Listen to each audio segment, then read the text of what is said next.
A speaking God was part of Jesus' normal everyday life, and he assumed that it would be the normal way of life for his followers as well. My sheep listen to my voice. I know them, and they follow me. Yet sadly, a good number of his followers say they never hear God's voice. Was Jesus mistaken? What's the problem? Well, I think the problem is busyness and lack of familiarity. Busyness is a product of the times we live in. Most of us are far too busy to hear God's voice. Our world is noisy and hurried, and few of us know how to slow down.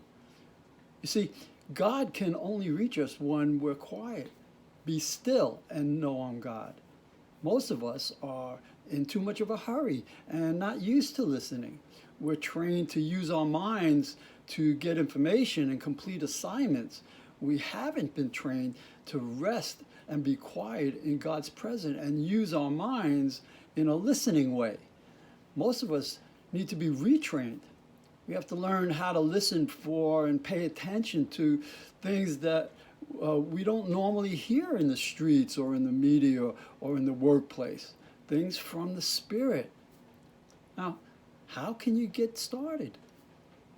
Well, by practicing the basic skill in listening, and that is slowing down and resting in God's presence. This week, find 10 minutes each day to sit in silence and relax with God. Get a cup of something warm and delicious, find a comfortable spot, and just sit quietly. That's all. This will be awkward and uncomfortable at first. Your mind isn't used to being still. But with practice, you should be able to do this regularly every day.